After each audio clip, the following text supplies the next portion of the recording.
Welcome back to my channel ಮಗ. ನಿನ್ನೆ ನಾವು ಇಲ್ಲಿ ಮೈಗ್ರೇಷನ್ ಮಾಡಿಬಿಟ್ಟು ಕಮಾಂಡ್ ರನ್ ಮಾಡಿಬಿಟ್ಟು ಇಲ್ಲಿಗೆ ನಿಲ್ಲಿಸಿದ್ವಿ. ಸೊ ಅದೇನು ಕ್ರಿಯೇಟ್ ಮಾಡಿದೆ ಅಂದರೆ ಈ ಫೈಲ್ ಕ್ರಿಯೇಟ್ ಮಾಡಿದೆ ನೋಡಿ. ಅಪ್ ಆ್ಯಂಡ್ ಡೌನ್ ಅಂದರೆ ಅಪ್ ಅಂದರೆ ನೀವು ಮೈಗ್ರೇಷನ್ ರನ್ ಮಾಡೋದ್ರಲ್ಲ ಅವಾಗೆಲ್ಲ ಕ್ರಿಯೇಟ್ ಆಗಿತ್ತು. ನೀವು ತಿರ್ಗಾ ರೋಲ್ ಬ್ಯಾಕ್ ಮಾಡಬೇಕಂದ್ರೆ ಡೌನ್ ಅಂತ ಕಮಾಂಡ್ ರನ್ ಮಾಡಬೇಕು. ಆ ಕಮಾಂಡ್ ನಾನು ಡಿಸ್ಕ್ರಿಪ್ಷನಲ್ಲಿ ಹಾಕಿರ್ತೀನಿ. ಸೊ ನೀವು ಬೇಕಿದ್ರೆ ರನ್ ಮಾಡ್ಕೋಬೋದು. ಸದ್ಯಕ್ಕೆ ನಾನು ಅದು ಡೌನ್ ಎಲ್ಲ ಮಾಡಿ ತೋರಿಸಲ್ಲ.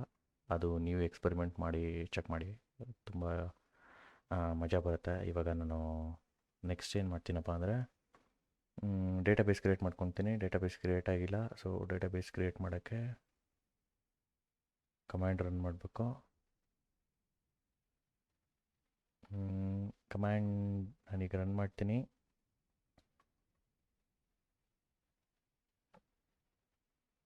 ಓಕೆ, ರನ್ ಮಾಡೋಣ.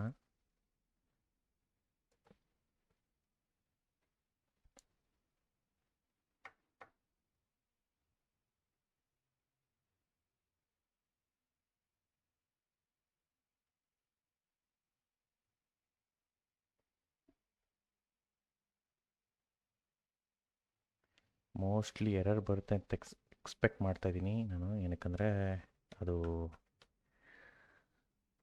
Project CS project ಫೈಲಲ್ಲಿದೆ.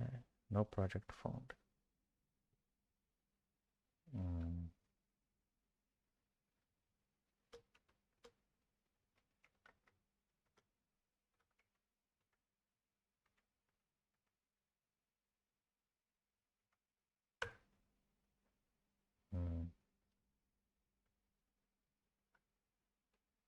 ಥರ ರನ್ ಮಾಡಿದ್ರೆ okay, super. So project flag ಹಾಕಿದೆ. ಫ್ಲ್ಯಾಗ್ ಹಾಕ್ಬಿಟ್ಟು enable to create, mostly -p ಇದೇ ಥರ ರನ್ ಮಾಡಬೇಕು ಅಂತ ನಾನು. ಈ ಕಮ್ಯಾಂಡು ಇದೊಂದು ಟೆಂಪ್ಲೇಟ್ ರನ್ ಮಾಡ್ಕೊಂಡ್ವಿ ನಾವು. ಸೊ ಟೆಂಪ್ಲೇಟ್ ನಾನು ಡಿಸ್ಕ್ರಿಪ್ಷನಲ್ಲಿ ಹಾಕೋದು ಮರ್ತುಬಿಟ್ಟೆ. ನಿಮಗೆ ಗೊತ್ತಾಗಲಿಲ್ಲ ಅಂದರೆ ಕಮೆಂಟ್ ಮಾಡಿ. ನಾನು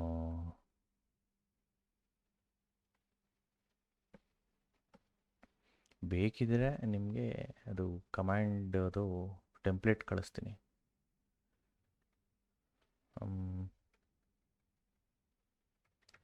ಡೇಟಾಬೇಸ್ ಅಪ್ಡೇಟ್. ಸೊ -s ಅಂದರೆ ಮೇನ್ ಪ್ರಾಜೆಕ್ಟ್, -p ಅಂದರೆ project where the database interactions lie. So database interaction ಎಲ್ಲ ಇದೆ, ಡೇಟಾ ಮ್ಯಾಪಿಂಗ್ ಎಲ್ಲ. ಸೊ -p ಅಂದರೆ ಅದೇ ಪ್ರಾಜೆಕ್ಟ್. ಈ ಫ್ಲ್ಯಾಗ್ ನೋಡಿದ್ರಲ್ಲ, ಇದು -s ಅಂದರೆ ಅದು ಅಬ್ರಿವೇಟ್ ಆಗಿದೆ. ಸೊ ಫ್ಲ್ಯಾಗ್ ಏನಂತ ನನಗೆ ಗೊತ್ತಿಲ್ಲ. ಸೊ ಈ ಟೆಂಪ್ಲೇಟ್ ನಾನು ಸ್ಟ್ಯಾಕ್ ಓವರ್ಫ್ಲೋ ಕಾಪಿ ಮಾಡಿಬಿಟ್ಟು ಎಡಿಟ್ ಮಾಡಿದ್ದೀನಿ ಅಷ್ಟೇ. ಸೊ ಟ್ರೈ ಮಾಡೋಣ. Project file does not exist. //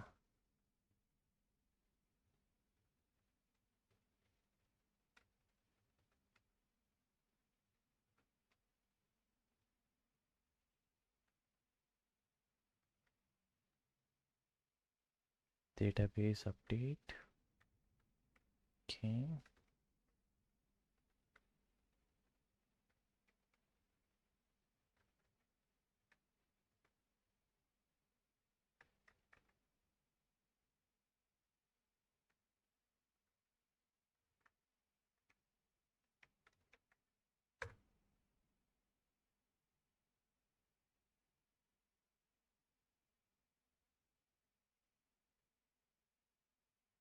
Okay, done.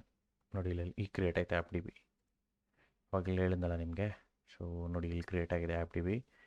ಈಗ ನೆಕ್ಸ್ಟು ಡೇಟಾಬೇಸ್ ಇಂಟ್ರಾಕ್ಷನ್ ಮಾಡ್ಬೋದು. ದಿಸ್ ಕಮ್ಯಾಂಡ್ ಇವಾಗ ಇದು ಪ್ರಾಬ್ಲಮ್ ಏನಾಗ್ತಿತ್ತಪ್ಪ ಅಂದರೆ, ನಾನು ಇಲ್ಲಿ ನೋಡಿ ಪ್ರಾಬ್ಲಮ್ ಇದು ಸರಿಯಾಗಿ ಲೊಕೇಟ್ ಆಗ್ತಾಯಿಲ್ಲ. ಡಾಟ್ ಅಂದರೆ ಪ್ರೀವಿಯಸ್ ಡೈರೆಕ್ಟ್ರಿ ಅಂತ ಅಪ್ಲಿಕೇಶನಲ್ಲಿ. ಸೊ ಅದು ರಾಂಗ್. ಸೊ ನೀವು ಇಲ್ಲಿ ಏನು ಮಾಡಬೇಕಂದ್ರೆ ಡಾಟ್ ಅಂತ ಹೊಡೆದ್ಬಿಟ್ಟು ಟ್ಯಾಬ್ ಹೊಡೆದಿದ ತಕ್ಷಣ ಅದು ನಿಮಗೆ ಪಾತ್ ತೋರ್ಸೋಕ್ಕೆ ಸ್ಟಾರ್ಟ್ ಮಾಡ್ತದೆ.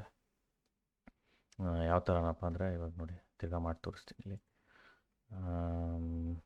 ಇಲ್ಲಿಗೆ ಬಂದ್ಬಿಟ್ಟು ಸೊ ಡಾಟ್ ಟೈಪ್ ಮಾಡಿಬಿಟ್ಟು ನೋಡಿ, ಡಾಟ್ ಅಂತ ನಾನು ಹೊಡೆದಿದ ತಕ್ಷಣ ಅದು ಡಾಟ್ ಎಲ್ಲ ತೋರಿಸ್ತದೆ ನೋಡಿ. ಅದು ರಾಂಗು. ಸೊ ನೋಡಿ ಟು ಡೂ ಅಂತ ನಾನು ಟ್ಯಾಬ್ ಏನು ಮಾಡ್ತಾಯಿಲ್ಲ, ನಾನು -S ಪಕ್ಕದಲ್ಲಿ ಬಂದ್ಬಿಟ್ಟು ಟ್ಯಾಬ್ ಅಂತ ಹೊಡಿತಾ ಇದ್ದೀನಿ ಅಷ್ಟೇ. ಟ್ಯಾಬ್ ಹೊಡೆದ ತಕ್ಷಣ ಅದೇ ಸಜೆಷನ್ ತೋರಿಸ್ತದೆ. ಸೊ ಟು ಡೂ ಅಂತ ಹೊಡೆದ್ಬಿಟ್ಟು ನೆಕ್ಸ್ಟ್ ಒಂದೇ ಒಂದು ಲೆಟರ್ ಟೈಪ್ ಮಾಡಿಬಿಟ್ಟು ಟಿ ಅಂತ ಹೊಡೆದ್ರೆ ಅದೇ ಫಿಲ್ ಆಗ್ತಾಯಿದೆ. ಸೇಮ್ ಅಲ್ಲೂ ಅಷ್ಟೇ.